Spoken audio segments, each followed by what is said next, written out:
Is this the best restaurant at Disney World? Today we are here at Disney's Riviera Resort to check out Topolino's Terrace. Guests absolutely rave about this restaurant for their incredible handmade pastas, picturesque views, and unique French and Italian cuisine. But is Topolino's Terrace worth a stop on your next trip to Disney World? Let's go find out.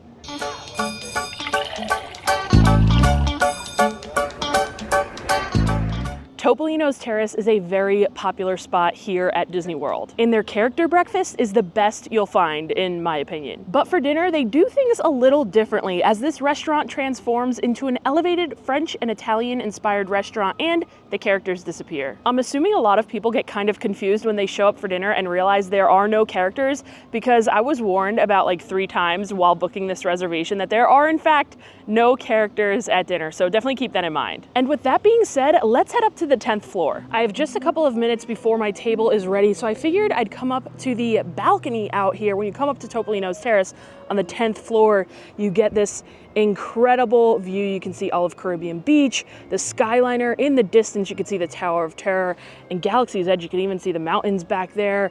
You really can see everything. Off in the distance, I'm not sure if you could pick it up on the camera, but you can see Everest and the Tree of Life. You've got the Swan and Dolphin, more Skyliner views, and over here, you see Living with the Land. You can also see Figment, but Living with the Land is more important. And aside from these incredible views, there's also a little lounge area with some like outdoor tables and chairs and stuff.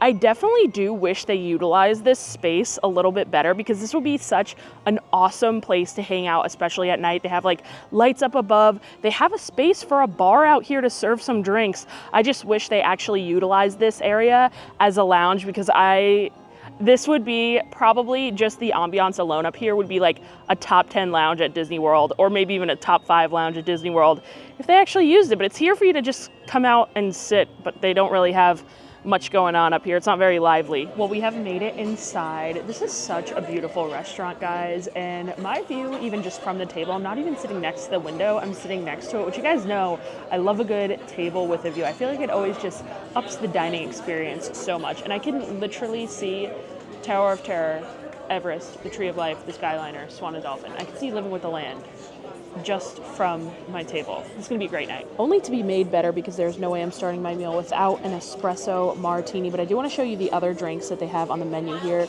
They have a bunch of really good sounding drinks. An old fashioned here. I really like the Tramonto. They have this downstairs at Bar Riva, which is amazing if you get the chance to check out. Bar Riva is a great spot, but they have a drink. I'm not sure if it's exactly the same, but it looks to be very similar. So this looks really good, as does this French Rose looks really good as well. They also have an extensive wine list, but like I said, I am going with the espresso martini. Every time I review an espresso martini, everyone's always like, the one at Topolino's is my favorite, the one at Topolino's is the best, and I've never tried the espresso martini here. So since I was coming, I figured I had to do it. This espresso martini here is made with Stoli, vodka, espresso, and Kahlua. Guys, this espresso martini looks to be right up my alley. It has everything that I'm looking for, an extra thick foam, 3 beans, and it looks to be very dark, which is a good sign, because I like a strong espresso and a strong alcohol flavor. Like I said, I've gotten this recommended to me so many times, and I'm psyched to try it out. So here we go.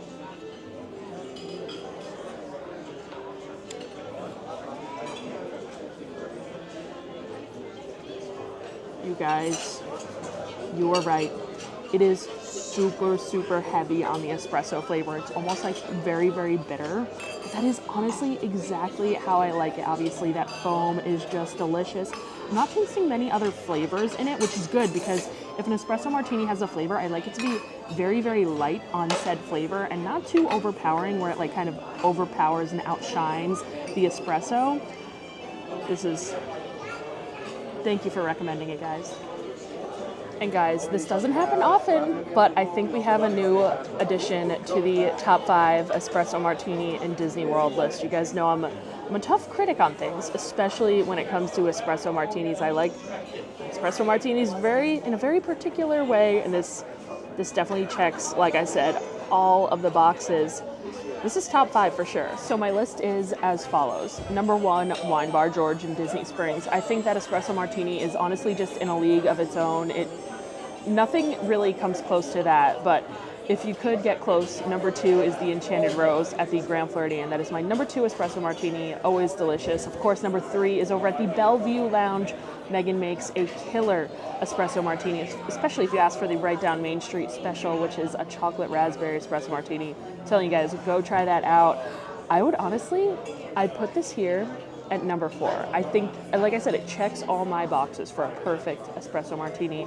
Number 5, I'd probably go with the Boathouse. So yeah, this cracks the list. We have a new addition. I'm thrilled. Also, I did want to point out, if you wanted to come get this espresso martini, you don't have to do the full like sit down dinner meal or anything. They do have a lounge / bar area that you could go get some drinks at. I believe you could also order some of the menu up there. So if you don't want to do the full fancy dining thing, just go up to the lounge and grab yourself an espresso martini.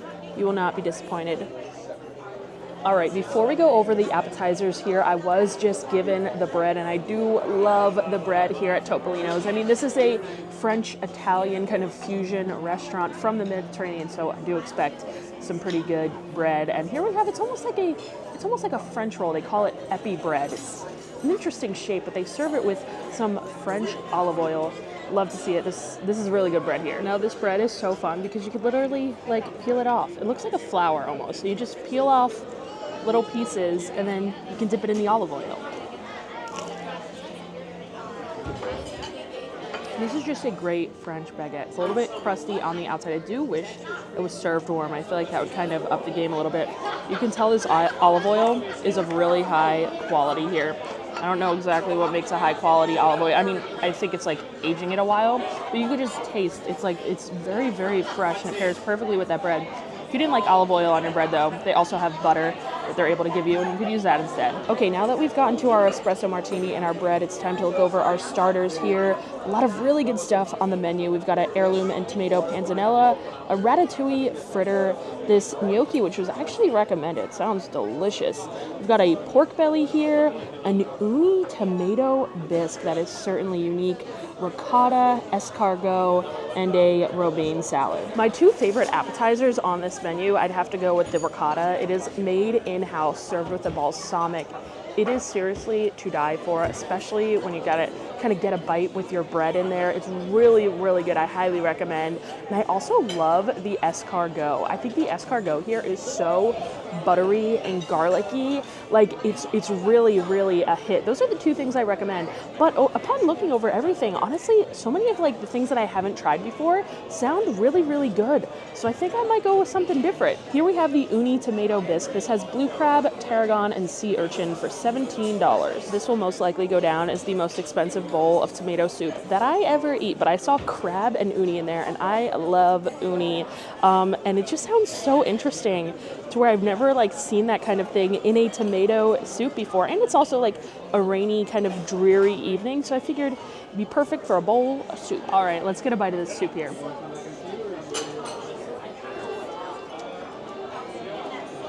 Wow.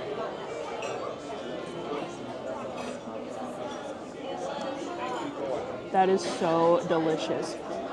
It's so creamy and has a very rich seafood flavor. It almost tastes similar to a lobster bisque, which I love a good lobster bisque, of course. And I haven't even mixed the crab that they put in the middle in yet. So let me give that a mix here and try another bite. All right, now we've got some crab. This is pretty dang delicious. Like I said, it almost tastes more like a lobster bisque than a tomato soup for me, but it does still have that like those notes of tomato soup. This is really, really good. I'm happy with my choice. And I love a good tableside presentation. I feel like soup just always tastes better when they kind of pour it in your bowl at the table. I don't know what it is. Anyone else agree with that? It's also really weird because usually I'm not like a big tomato soup fan. Like I like it with a grilled cheese, but other than that, I wouldn't necessarily order it out anywhere. But I went for it here because I feel like Disney always makes really, really good tomato soup, especially here at Riviera, downstairs at the quick service restaurant Primo Piazza, which is amazing, by the way. Their tomato soup down there is killer.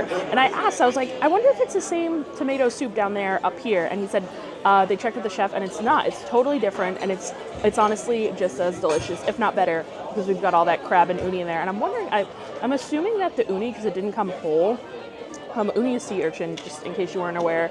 I'm I'm assuming it's kind of like blended in with the tomato soup itself to make it like a little bit richer and creamier, because uni is very creamy. I'm assuming that's how it's prepared, but either way, like I said, this is delicious. And as I was sitting here, I was kind of like, you know, it'd be really good if I dipped my bread here in this tomato soup. I feel like it's gonna be a really good combo.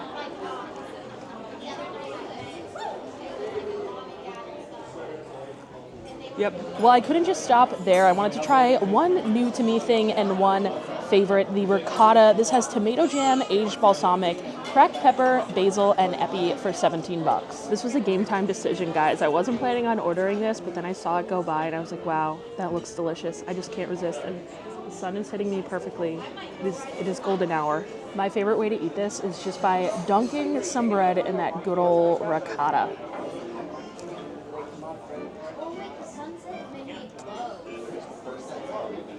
The bread here is just like the perfect vessel for anything, including this ricotta. The ricotta, I will say, it's very, very lemony. I don't remember it being this lemony. I enjoy it because I love lemon, but it kind of hit me and I wasn't really expecting it. Of course, it is just so creamy and delicious. I love that bit of cracked pepper on there. And I want to get some of this tomato jam on my next bite as well.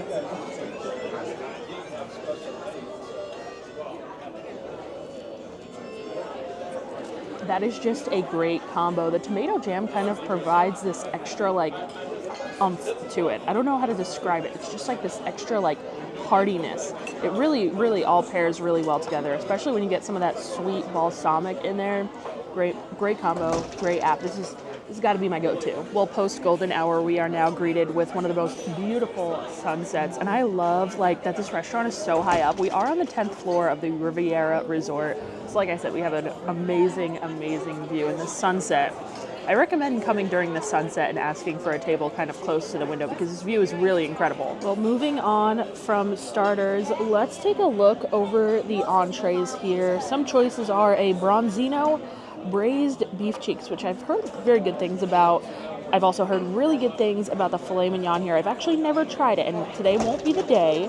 They have this, I don't want to pronounce that, guys. I don't know how to pronounce it. Let's just call it a fish stew, because that's what it says there. Okay, we'll just go with fish stew. Of course, the rigatoni, sea scallops, sole, and they have a cabbage dish, a plant-based one. And also some enhancements here. We have scallops that you could add on, grilled shrimp you could add on, or Brussels sprouts. It is kind of sad because they used to have an entire like pasta menu with, I want to say like 4 different pastas or so on it. They do make all their pasta in-house, and I've never had a bad pasta here. But luckily, the one pasta that remains is my favorite, and I'm sure a lot of your guys' favorite as well, the rigatoni. A couple of years back, they actually changed the rigatoni here to add like truffle. Luckily for me, I love truffle, but I know a lot of people are very, very upset because with that addition of black truffle, of course, they upped the price to be $40. So this is the $40 pasta, but in my opinion, it is still worth it. It is still super good. This is the rigatoni here from Topolino's. It has a braised chicken, broccolini, pancetta, exotic mushrooms, and black truffle for you. $40. Well, guys, I am so excited for this pasta. I haven't been to Topolino's for dinner in a very, very long time, so I haven't had this pasta in so long, and I just remember always loving it. So hopefully it's just as good. This pasta is seriously just as good as I remembered, if not even better. Now, the thing that makes this dish totally stand out for me is, of course, the handmade pasta. I mean, this is made in-house, and you could 100% tell. You know when pasta just has that, like, that chew, that bite, that you know it's made in-house, and it's not just, like, dried pasta. That's what you get here. It is so phenomenal. The pasta here is just absolute next level, and I kind of wish they did more with it because the pasta is so good. I would imagine this noodle with some house-made like vodka sauce or something would be just incredible. I would love to see more like ways that they use the pasta here. I know they have a gnocchi dish, which now I'm kind of sad I didn't get because it just hit me how much I love the pasta. And I'm assuming that gnocchi starter is just as good too, but man, this pasta is so good. But you also get that like creamy, incredibly rich brown sauce. The chicken thighs are braised and are kind of like pull apart, and they are just so tender. I love the broccolini in here because it's a little bit like par cooked, so it's not fully cooked through, so it gives you like a little bit of like a little bit of a bite. I don't like when veggies are too overcooked and mushy, and here they are just cooked perfectly. It all combines really, really well. You can definitely taste that truffle, and honestly, there are plenty of little bits of black truffle, including this pretty large piece. I mean, it has a great truffle flavor all around. This is just fantastic. I do think it is probably one of my favorite entrees at all of Disney World. It really is nearly unbeatable. It's so good. Well, this pasta was too good, but I am stuffed. We still have a little bit of room for dessert, so we're gonna take a look over the menu here. A lemon tiramisu, warm chocolate cake, vanilla and citrus creme brulee, fruit of the forest, a vanilla bean ice cream, no sugar, but it has extra virgin olive oil, and a lemon biscotti crumble that honestly sounds really, really good.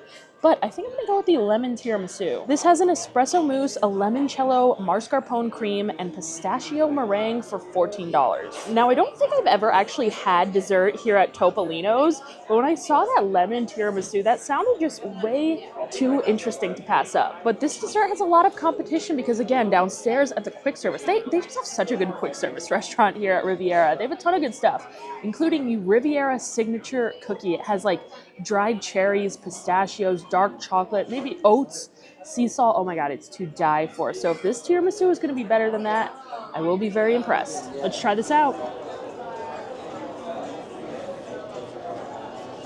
This is definitely not your typical tiramisu because it has an espresso mousse instead of like the espresso soaked ladyfingers. There is a little bit of a cake underneath that you could tell has been soaked in espresso. On top, you get just the tiniest hint of that lemon. I've recently been introduced to like lemon with espresso. I had it for the first time, like a espresso martini with a lemon twist at the Flying Fish, which, by the way, I have a full review of Flying Fish up on my page. One of my favorite restaurants for sure. The espresso martini there was really good with the lemon, so I expect it to be really good in this.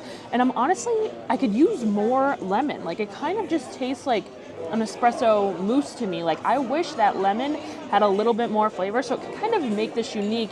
And I wish it also had a little bit more pistachio, because the only thing pistachio about this is this little pistachio meringue. I feel like pistachio with the tiramisu and with the lemon would be a really good combination, but honestly, it's not that bad. It's bad because, again, this is not something that's bad, but I just, I wanted a little bit more. I wanted something that would really, really make this stand out.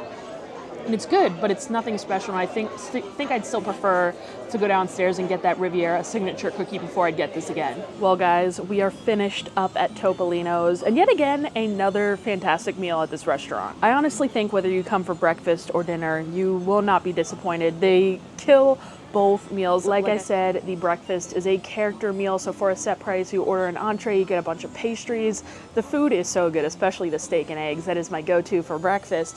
But honestly, both meals, like I said, so good. And the Riviera is just a beautiful resort. We're ending the night with some fireworks up here on the balcony. And again, I wish they utilized this balcony a little bit better. It's built for a space for like entertaining and stuff. I don't know if they use it just to like rent out for private events and stuff, but I'm currently standing right in front of this bar, and if they just had a bartender out here whipping up some great cocktails like the ones they serve inside with these little chairs and this view, I mean, this would be a premier spot. So Topolino's, if you're listening, let's get this bar kind of up and running. Well, if you guys like this review and want to see more honest Disney food reviews, everyone make sure you hit that subscribe button. I have a ton of fun videos on the way. As always, massive shout out to all of my Patreon subscribers, always supporting the channel. Thank you guys so much, and I shall see you guys next time. Bye.